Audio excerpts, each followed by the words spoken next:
C'est l'histoire de trois mecs. Un jour, le premier s'est dit « je vais déglinguer tout le monde », le deuxième s'est dit « je vais protéger tout le monde », et le dernier s'est dit « je vais niquer tout le monde et te piquer ta meuf ». À la fin de l'histoire, le premier se fait niquer, le second se fait déglinguer, et le troisième repart avec ta meuf. Toi aussi tu trouves cette histoire un peu nulle, un peu débile, et pourtant tu l'as déjà vue et certainement aimée. Il s'agit de Troie, l'adaptation au cinéma de l'Iliade. C'était un carton au box-office en 2004 avec Orlando Bloom, Sean Bean, et Brad Pitt bien sûr en giga tchad en forme olympique, même si pendant une des scènes il s'était blessé au talon. Mais bon, ça je suis sûr qu'il l'a fait exprès. Des batailles épiques, des morts tragiques, des corps huilés tournés en plein Mexique. Le public a validé et c'est devenu un film cultissime. Mais était-ce bien tout? Eh bien non, quelque chose, depuis lors, a échappé à notre regard. Pendant toutes ces années, nos trois héros, Achille, Hector et Paris, cachaient un secret à eux trois, un avertissement qui remonte à l'Antiquité et qui est dissimulé dans ce film et que personne ne semble avoir remarqué. Et ce danger est certainement imminent, il est donc temps de le dévoiler. Mais juste avant et pour cela, il faut que l'on parle de la cause de la guerre de Troie et vous vous rappelez certainement ce mythe antique. Ça commence avec Iris, la déesse qui fait du trolling sur Discord. Elle a pas été invitée à la soirée de Zeus au bikini façon repas de seigneur donc elle pique une crise, mais pas grave, elle s'invite elle-même au calme et elle lance alors une pomme d'or sur la table, avec dessus écrit « J'appartiens à la plus belle ». Et là, toutes les Instagrammeuses d'Olympe et du Burj Khalifa deviennent folles. Elles veulent la pomme. Il leur faut un simp pour les départager. Paris, le berger. Elles vont donc le voir, elles lui promettent monts et merveilles, un abonnement à vie à OnlyFans, des coachings en séduction. Mais Aphrodite pas folle lui promet la nénette, la plus fraîche de Grèce, Hélène. Paris, ça l'inspire bien, il a enfin trouvé une alternative au mouchoir, sauf qu'Hélène de Sparte a déjà un cum. Ménélas au glaive foudroyant. Ma femme, ouais, c'est une frappe, mais si tu la touches, c'est moi qui te frappe. Alors Paris s'invite à sa boum, genre ils vont signer des bails de Prince Qatari ensemble, et la Paris donne à Ménélas en offrande une TV pour l'hypnotiser avec TPMP. Et là, Paris et Hélène en profitent pour fuir à Troie en Fiat multiplat. Son frère Hector l'accueille et lui administre un chassé retourné. Paris dit « Oh désolé grand frère, j'aurais pas dû amener cette bomba latina ici ». Et là il lui dit « Non mais ça je m'en fous, c'est pas pour ça. J'ai vu que t'étais même pas encore abonné à la chaîne, c'est un signe. Comment tu veux que les gens te respectent, frère indigne ?» Et là, la guerre de Troie commence. Donc je viens à Colmar pour que tu me casses les jambes. Je serai pas seul, je suis avec des amis sérieux, comme d'habitude.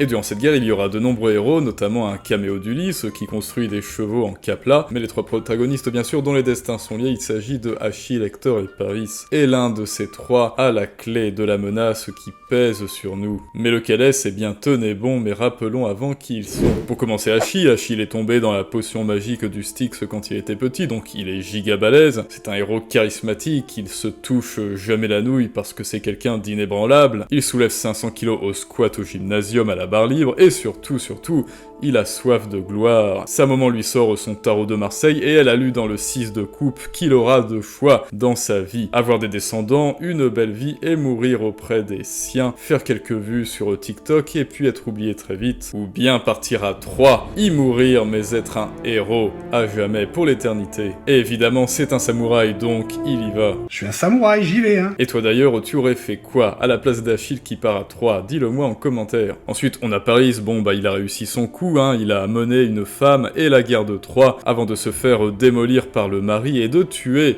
notre ami Achille d'une flèche au talon. Et enfin Hector qui a choisi Gryffondor, un prince responsable et juste qui pense avant tout à sa patrie, mais qui après un combat contre Achille va finir par manger la racine des pissenlits. Donc oui, ces trois héros sont liés et l'affiche du film nous révèle déjà des choses par sa composition, elle nous donne la piste à suivre. Vous vous en doutiez, la vie d'Achille, Paris et d'Hector ne sont autres que des métaphores. Rendons-leur bien hommage, mais n'oubliez pas, l'un d'eux est là pour nous délivrer un terrible message. Parce qu'en réalité, ils représentent à eux trois les trois destins possibles pour l'homme moderne. Hector représente l'homme traditionnel et conservateur, l'époux aimant et le guerrier noble, animé par un idéal supérieur qui est l'indépendance et la prospérité de Troie. Redoutable guerrier prêt à se sacrifier pour protéger sa cité et ce qu'il aime. Il aura dédié toute sa vie à aimer son épouse, sa cité, à la défendre jusqu'au bout, avant de mourir en héros, ou comme un paillasson Ikea contre traîne dans le sable pendant 3 heures, c'est vous qui voyez. Hector était un symbole de noblesse et de bravoure pour tout homme. Et ce n'est donc pas lui la menace, mais serait-ce peut-être Achille? Parce qu'après tout, c'est Achille, l'homme intouchable, rien ne peut lui arriver, c'est le personnage de l'outsider.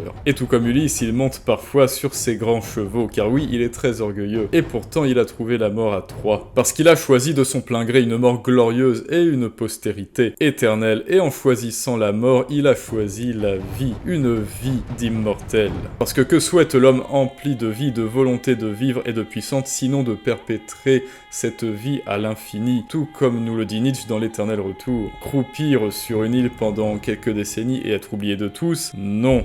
Ce n'est pas une vie pour Achille. Il avait besoin d'un destin, et il l'a pris entre ses mains. Et surtout, il avait besoin d'action dans ce destin. Un destin qui résonnerait pour l'éternité et que le temps ne saurait effacer. Être porté au nu après s'être baladé torse-poil en brandissant son glaive turgescent, et soulever des instababes troyennes qui faisaient des photos pépères sur la plage. Achille, c'est le mouvement de la vie, c'est le passage à l'action, c'est la vie en action qui méprise les barrières du temps. Et faire du tricot sur une île n'était évidemment pas fait pour lui, mais s'il y en a un qui s'en serait peut-être bien contenté, c'est Paris. Et oui, peut-être bien que Paris, c'est le plus dangereux de la bande. Au final, c'est peut-être bien lui qui nous apporte la menace. Est-il vraiment de nature aussi noble que son frère Hector? Eh ben non, on l'a vu, Paris est un petit con.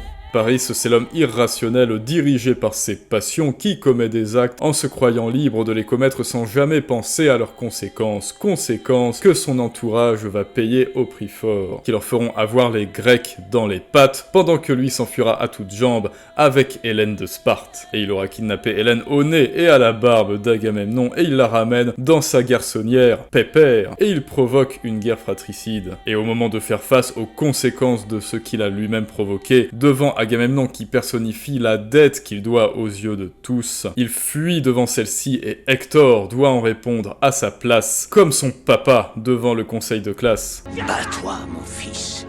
Bats-toi. Non. Et oui, Paris, c'est en réalité l'ennemi caché de Troie. Suivi de près par son père, qui a misé sur le mauvais cheval, comme Jean-Kévin Crypto qui s'imagine que ça va lui rapporter gros, et qui le lendemain voit son portefeuille d'action à feu et à sang. Mon père, brûle-le.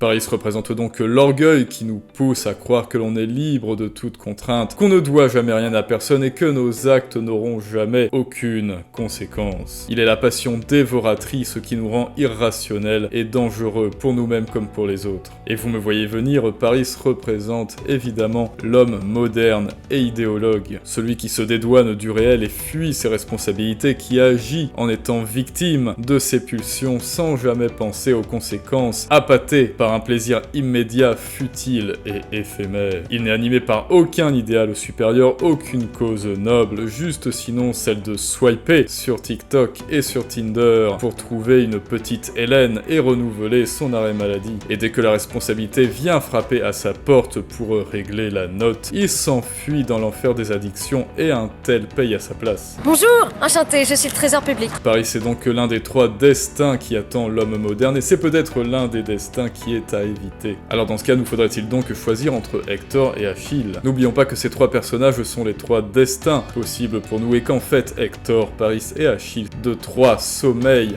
tous 3 en chacun de nous. À nous donc de puiser dans leurs qualités, dans les qualités de l'un et de l'autre, d'avoir un but noble à atteindre, une famille à défendre comme Hector. Soyons en quête de gloire, de la réalisation de nos projets, de nos objectifs, apportant de la valeur autour de nous, de la valeur à l'humanité, car c'est comme ça en fait qu'un individu traverse réellement les époques au-delà de sa mort, comme il l'a fait. Et si vous préférez plutôt puiser dans les qualités de Paris et séduire la femme d'un autre, ok, mais assumez-en les conséquences. Et vous faites pas choper. Et puis après tout, si vous avez rejoint cette chaîne, c'est pour devenir plus fort en remportant de nombreuses batailles contre vous-même et gagner la guerre du monde moderne, contre le démon de la paresse ou de l'addiction ou même de la médiocrité, qui entre en vous comme on entre dans une cité, vous susurrant des mots doux, de belles promesses d'un plaisir immédiat, mais je ne doute pas que vous allez les vaincre au contraire de Troie.